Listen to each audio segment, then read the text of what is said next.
वाले सुधीगण, मातृशक्ति,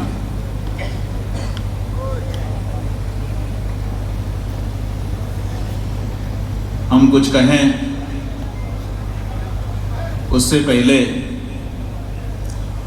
आप लोगों से एक प्रश्न हम पूछना चाहते हैं। आप में से कितने लोग कांग्रेसी हैं? हाथ उठा दीजिए। उधर हैं कुछ लोग, ठीक, वापस कर लीजिए। आप में से कितने लोग समाजवादी पार्टी के, सपाई कितने लोग हैं? वो कुछ लोग हैं। इधर एक व्यक्ति हैं, इधर भी एक व्यक्ति है, ठीक है। बसपाई कितने लोग हैं इसमें से?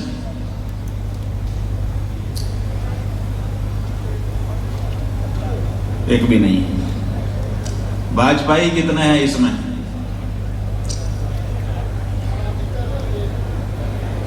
इधर हैं थोड़े से, इधर हैं इक्का दुक्का।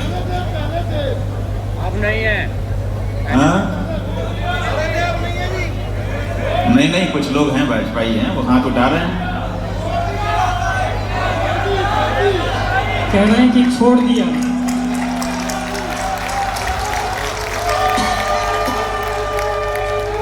नहीं, थोड़ा शांत होइए।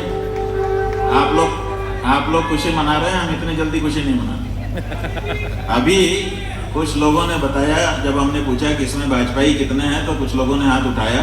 बाद में कुछ लोग कह रहे हैं कि छोड़ दिया। मैंने छोड़ दिया तो हाथ क्यों उठाया? हाँ, पहले कट्टर भाजपाई थे, अब नहीं है। अब छोड़ दिया। अब नहीं है। अच्छा, छोड़ के कितने लोग भाजपाई, कितने छोड़े हुए भाजपाई यहाँ? देखो भाई, एक बार कैमरा घुमा के रिकॉर्ड कर दो। कैमरा घुमा, हाथ नीचे मत करना, हाथ उठाए रहो। रिकॉर्ड में हम लेना चाहते हैं, हम रिकॉर्ड में लेना चाहते हैं। ठीक, अब नीचे कर दो। अभी हम लोगों ने देखा ये परिस्थिति है। चैनल के लोग कई दिन से चला रहे हैं कि इनको तो कांग्रेसी और सपाई मदद कर रहे हैं, और जब हमने हाथ उठवाया तो गिनती के कांग्रेसी और सपाई निकले, सारे तो भाजपाई थे।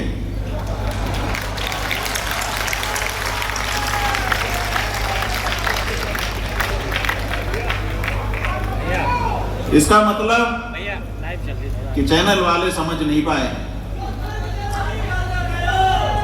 चैनल वाले समझ नहीं पाए कि एक क्षरण कितना तेजी से हो रहा है। भाजपा से कैसे लोग भाग रहे हैं। अब भाजपा जो है वो भागपा हो गई है।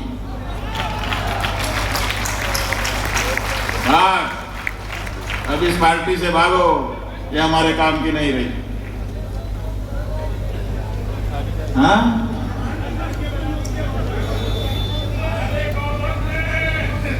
अब हम पूछना चाहते हैं कि ये पार्टी वाली बात तो खत्म हो गई, अपने को क्या लेना देना किसी पार्टी से। वो तो जब राजनीति की बात होगी तब बात करेंगे। हम लोग तो ये राजनीति की सभा ही नहीं है, अपनी तो धर्म की सभा है और धार्मिक बात अपने को करना है। अब हम पूछना चाहते हैं कि इसमें से गौभक्त कौन कौन से हैं?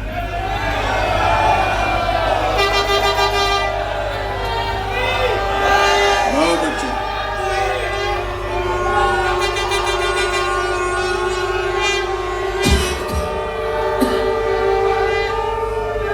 सही सही, वापस कर लो, वापस कर लो। मान गए, मान गए। अगर आप लोग पक्के गौभक्त नहीं होते तो इतनी रुकावट के बाद यहां आके बैठे ना होते।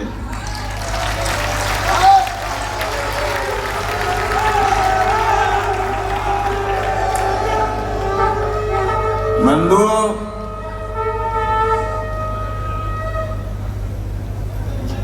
आप लोगों से हमारा एक अनुरोध है कि कार्यक्रम संपन्न होने के बाद अगर आपके जेब में कागज हो तो ठीक है, नहीं तो यहाँ किसी से मांगना, छोटी सी स्लिप में ही सही अपना नाम, पता और फोन नंबर दे के जाना, क्योंकि आज से जो इतिहास नया आरंभ हो रहा है उसके फाउंडर आप लोग बनोगे।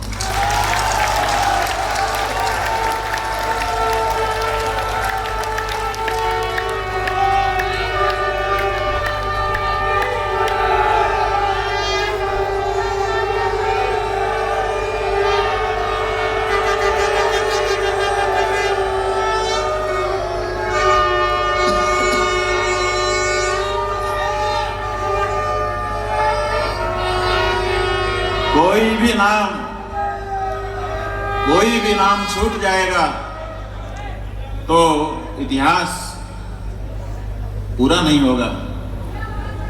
इसलिए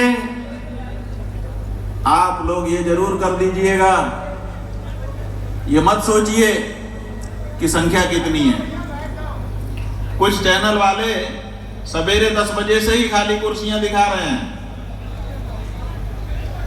जब कार्यक्रम 2 बजे से है तो सवेरे 10 बजे खाली कुर्सियां दिखाने का क्या मतलब है?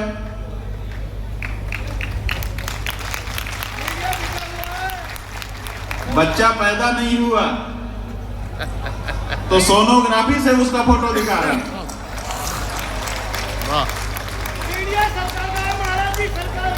इतनी जल्दी है उनको कि 4 घंटा प्रतीक्षा नहीं कर सकते कि जितने होंगे दिखेंगे, पहले से ही दिखाना शुरू कर दे रहे हैं कि फ्लॉप फ्लॉप फ्लॉप, शंकराचार्य का धर्म युद्ध कार्यक्रम फ्लॉप।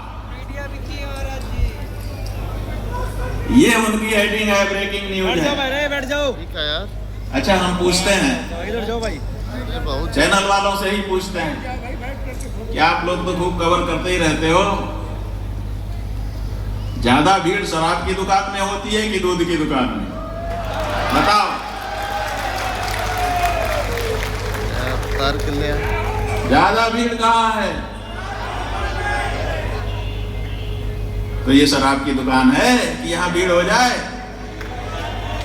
यहाँ ज्यादा भीड़ हो जाती तो इसका मतलब था शराब की दुकान। ये कम भीड़ है, इसी से पता चल रहा है कि ये शुद्ध गाय के दूध की दुकान।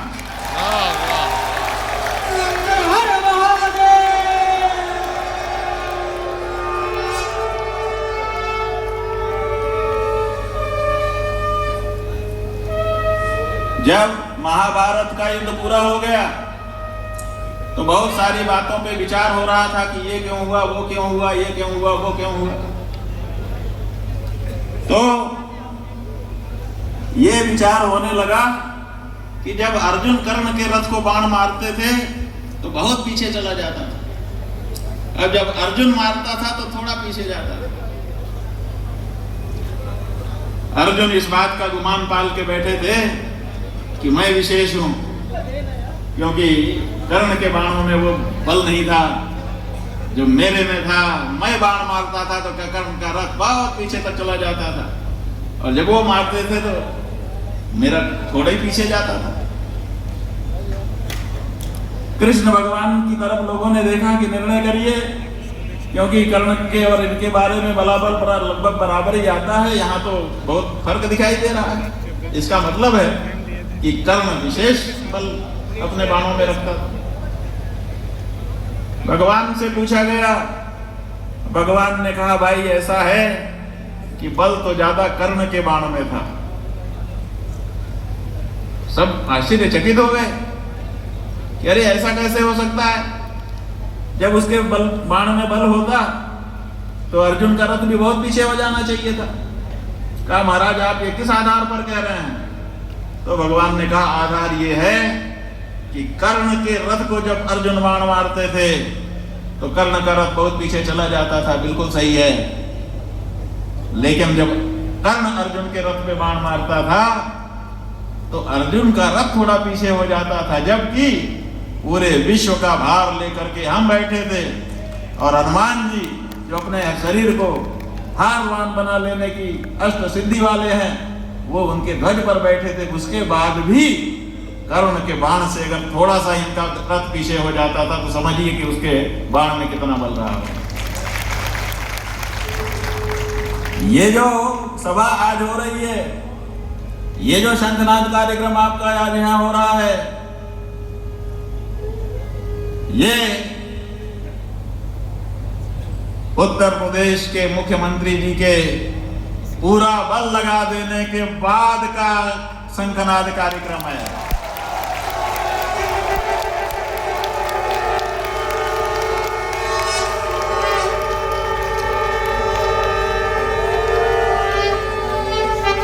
मीटिंग बैठी थी, बैठक हुई कि इनको तो काशी के मठ में ही घेर लो, निकलने ना पाए, लेकिन आप लोग निकल गए। फिर मीटिंग बैठी कि निकल चुके आप, का इनको रास्ते में ही रोक दो, लेकिन रोक नहीं पाए। फिर कहा कि लखनऊ में घुसने मत दो, लेकिन आप लोग घुस आए। फिर कहा कि हम अनुमति नहीं देंगे, अनुमति भी देनी पड़ गई।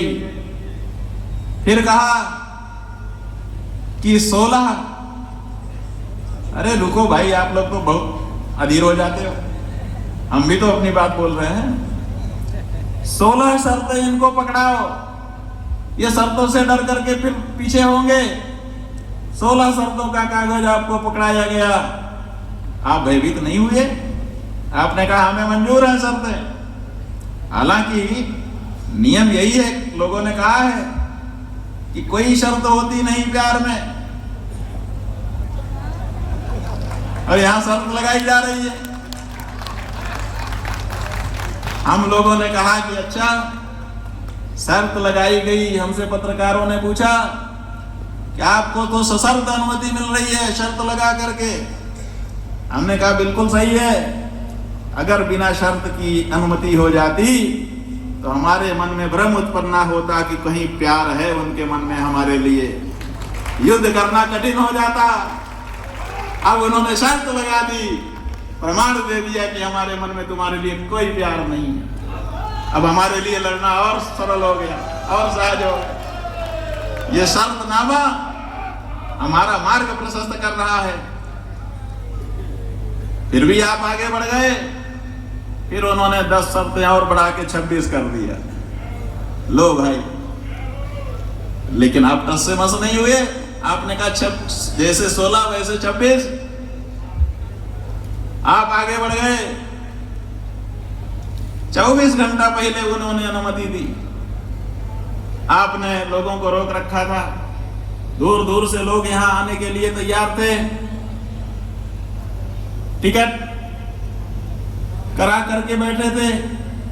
फिर जब देखा कि अनुमति नहीं मिल रही है तो उन्होंने सोचा कि एकदम मौके पे कराएंगे तो पैसा डूब जाएगा, 2-3 दिन पहले करा लेते हैं कैंसिलेशन, क्योंकि अभी तक अनुमति नहीं मिली, इसका मतलब नहीं मिलेगी। तो लोगों ने टिकट कैंसिल करा दिए। जब पता चला कि टिकट कैंसिल हो गए, तब उन्होंने 24 घंटे पहले अनुमति दे दी। आप लोग प्रसन्न हो गए। आपने टेंट हाउस वालों को कहा, टेंट हाउस वालों लगाओ, कुछ व्यवस्था शुरू करो। उन्होंने ट्रक में अपना सामान लादा लेके आके खड़े हो गए। अभी नहीं घुस सकते आप, 5-6 घंटा और देर कर दिया कि अभी नहीं घुस सकते, अभी नहीं घुस सकते। पता चला कि सूर्यास्त हो गया। जब सूर्यास्त हो गया तब उनको कहा कि अच्छा आप जाओ, तभी आप लोग नहीं माने। रात में जग करके आप काम कराने लगे, और तब एक नोटिस आ गया। रात को 9:30-10 बजे एक नोटिस आ गया कि आपने ये व्यवस्था नहीं कर रखी है, सारी जिम्मेदारी आपकी होगी, कुछ भी गड़बड़ हुआ सारी जिम्मेदारी आपकी। रात को 10 बजे। अब ये लोग हमको फोटो खींच करके भेजे कि महाराज अब अंतिम में ये आ गया हमने कहा रिसीव कर लो, आगे काम करो। उससे भी नहीं डिगे। लेकिन जब बारीकी से पढ़ा, लोग तो ज्यादातर लोग तो मजबूर पढ़ रहे थे कि नोटिस में क्या लिखा है। हमने सोचा जरा ऊपर नीचे भी देख लेना चाहिए, आजू बाजू भी देखना चाहिए।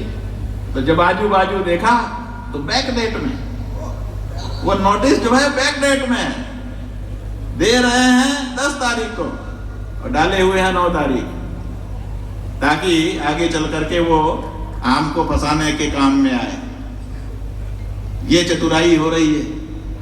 कैसे फंसा दे शंकराचार्य को, कैसे फंसा दे गौ भक्तों को, कैसे फंसा दे इन सच्चे हिंदुओं को। ये कार्य ये सरकार कर रही है।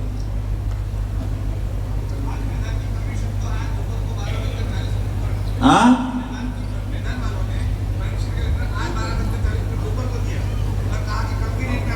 ये देखिए आज ये जो मैदान है, जिस मैदान में इस समय हम बैठे हैं, 2 बजे से हमारा कार्यक्रम था। 4,64,000 रुपया जाने कितना दिन पहले ही इन्होंने जमा करवा लिया था मैदान वालों ने, लेकिन अनुमति आज 12:40 पर लेकर के आए और वो भी कागज बैक डेट का दिखा रहे थे और कह रहे थे हस्ताक्षर करो। आप समझ रहे हैं? इतनी बाधा के बाद इतने सारे गौभक्त जम करके बैठे हुए हो, क्या कमजोरी है तुम्हारी?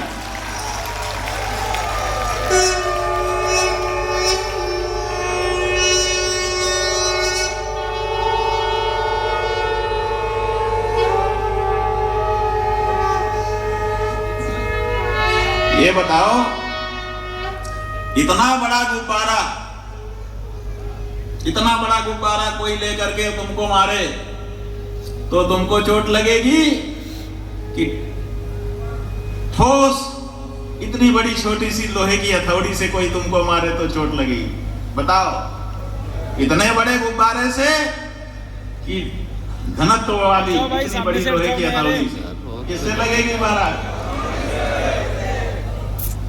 तो आप समझ लो, बड़ी भीड़, बड़ा गुब्बारा है।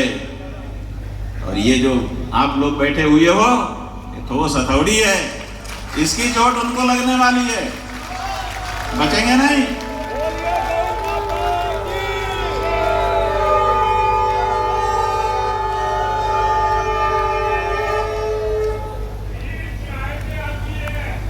हाँ जी, बिल्कुल सही कह रहे हो।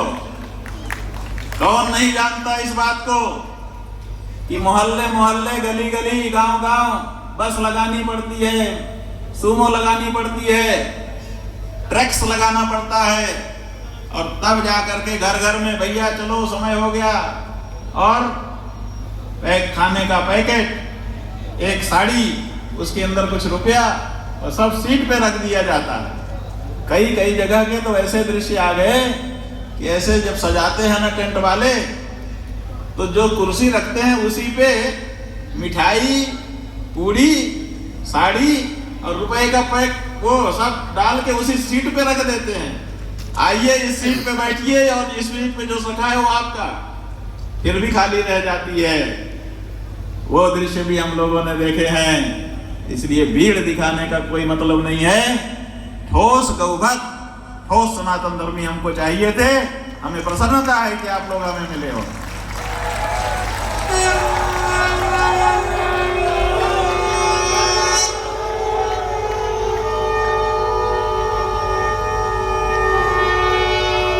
और सुनो, गंगोत्री से गंगा जी निकलती हैं, बहुत बड़ी धारा होती है उनकी धारा बड़ी नहीं होती है, गोमुख से निकलती है। लेकिन वो गोमुख की धारा जैसे जैसे आगे बढ़ती है, सहस्त्र धारा का रूप ले लेती है। आज ये मान्यवर कांशीराम के स्मृति स्थल से ये जो नया इतिहास आप लिखने जा रहे हैं, ये गंगोत्री की गंगा प्रकट हो रही है, आगे चल के सहस्त्र धारा बनेगी।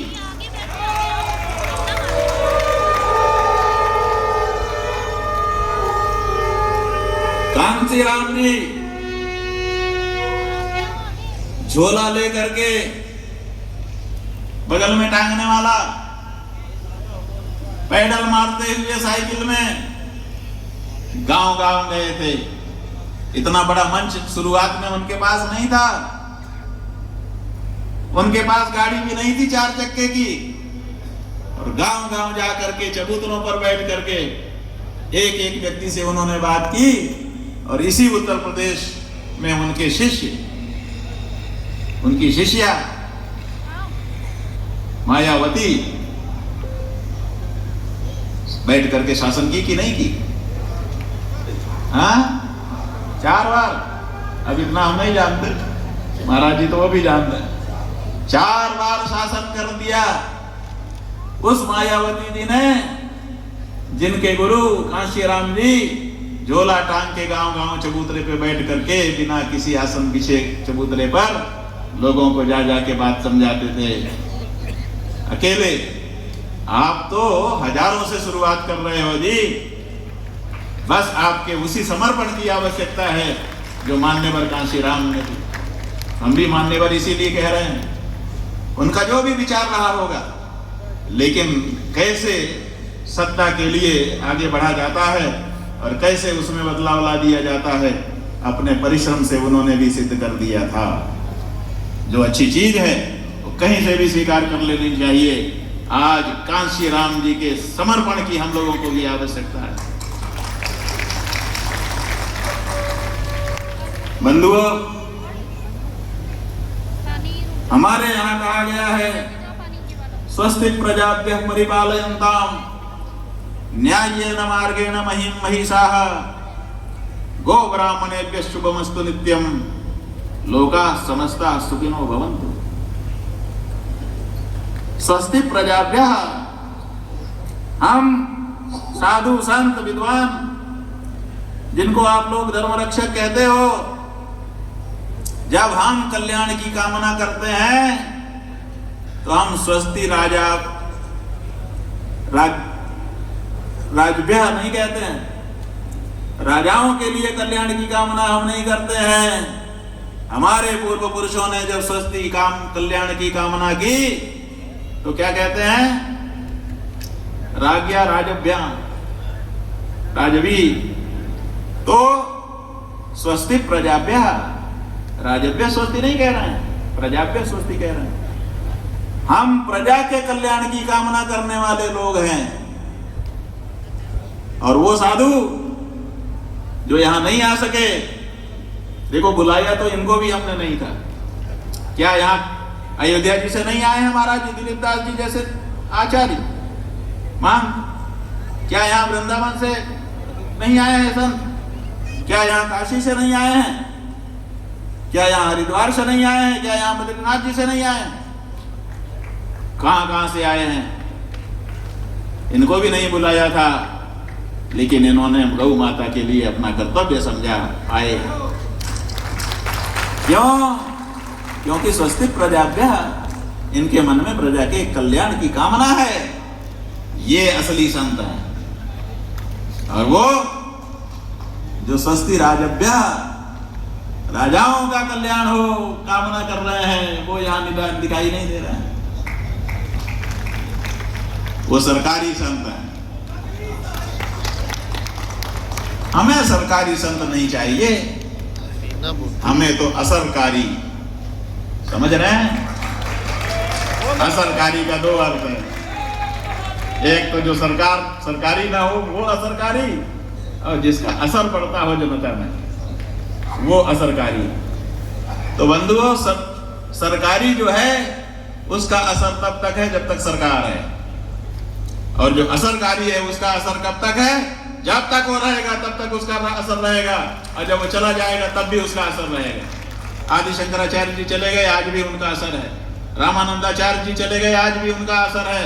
मध्वाचार्य जी, वल्लभाचार्य जी, हमारे अनेक आचार्य हैं, चले गए, आज भी उनका असर है। अरे उनकी तो छोड़ो, हमारे कबीरदास जी महाराज, हमारे नानक जी महाराज, हमारे दादू जी महाराज, किसका किसका नाम लें, आज भी उनका असर है।